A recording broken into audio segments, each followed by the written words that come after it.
Drama serial सजावार Ali जो कि हमेशा ही एक औरत के पीछे छुपकर कामयाबी हासिल करना चाहता है, वो कामयाबी उसे मदीहा के पीछे छुपकर नहीं मिली, लेकिन खुशबू के पीछे छुपकर ज़रूर मिल रही है। तो फिर कैसे ना वो इस कामयाबी को अवेल करे, कैसे ना वो खुशबू के गुन गाए। ऐसे में मदीहा को वो काफ़ी अजियत दे रहा है। खुशबू के साथ मंगनी कर ली, उसे अंगूठी पहना दी, और वो अंगूठी भी मदीहा का जेवर बेचकर ही तो खरीदी थी।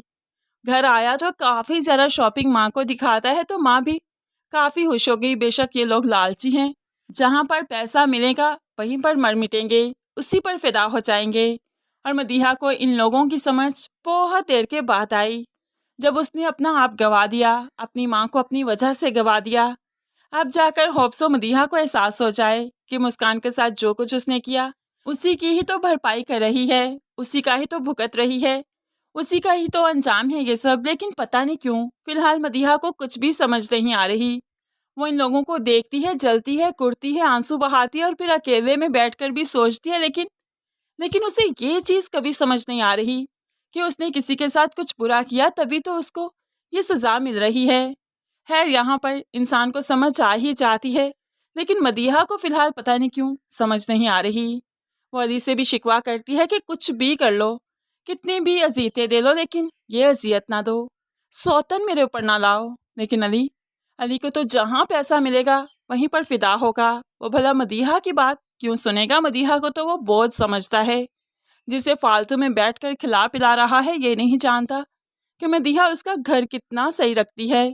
सारा दिन माँ तो काम पर निकल जाती है, मदीहा ही है जो कि सारा घर संभाल रही है। बेशक वो नेट से देख देख कर काम सीखती है, लेकिन फिर भी इन लोगों के काम तो करती है। लेकिन उसके बाद भी उसे क्या ही मिलता है? अजियत, ताने, झिड़कें और फिर मार कुटाई।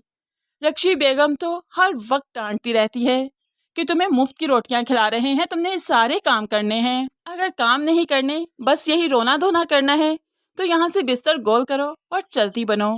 भला मदीहा अपना दुख किसको ही कहे, किसी को भी तो नहीं बता सकती कि उस पर क्या बीत रही है। दूसरी तरफ आखिरकार जावियार जाकर मुस्कान को वापस ले आया, जिसको जिसको लैला बेगम कबूल करने को तैयार नहीं, क्योंकि लैला बेगम के अकॉर्डिंग जब से मुस्कान उनकी ज़िंदगियों में आई है, उनकी ज़िंदगियों में एक भी दिन सुकून का नहीं आया।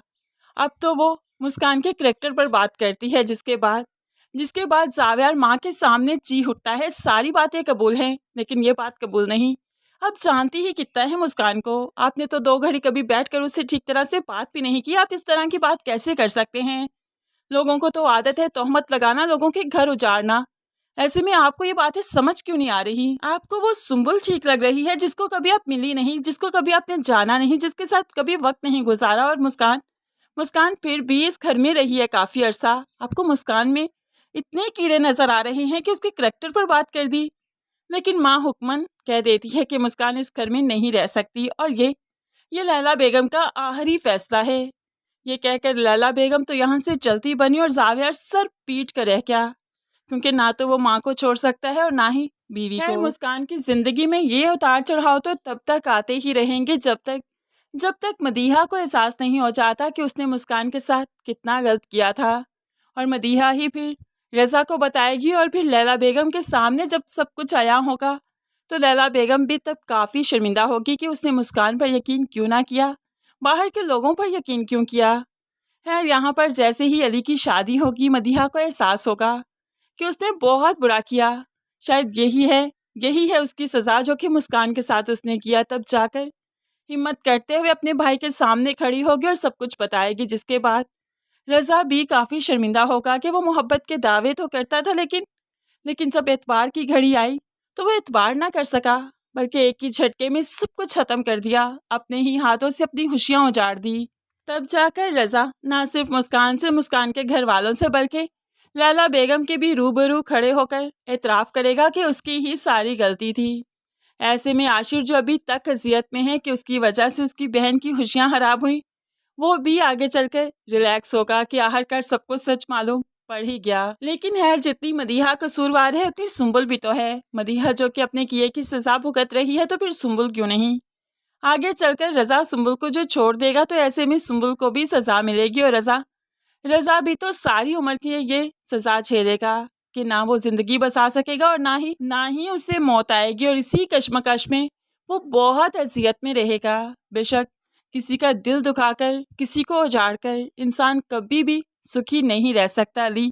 अली भी मदीहा पर जो बेजा जुल्म कर रहा है, तो आगे चलकर अली का अंजाम भी तो बहुत बुरा होने वाला है। तो फ्रेंड्स, इन सब के अंजाम देखना काफ़ी इंटरेस्टिंग है, क्योंकि किसी के साथ बुरा करने वाले के साथ अच्छा तो नहीं हो सकता। तो फ्रेंड्स, क्या अंजाम देखना चाहते हैं आप सुंबुल का? क्या आप चाहते हैं कि रज़ा इसे छोड़ दे और सारी उम्र ये अजियत में रहे, या कोई और अंजाम सोच रखा है? क्या कहते हैं आप इस बारे में? ज़रूर कमेंट्स में अपनी कीमती राय का इजहार कीजिएगा। मज़ीद वीडियोस के लिए चैनल को सब्सक्राइब कर लीजिए, साथ ही बेल नोटिफिकेशन ज़रूर प्रेस कर दीजिए ताकि आने वाली हर वीडियो बहुत आसानी से देख सकें। दुआओं में याद रखिएगा, अपना बहुत सारा ख्याल रखिएगा। नई वीडियो तक के लिए अल्लाह हाफिज़।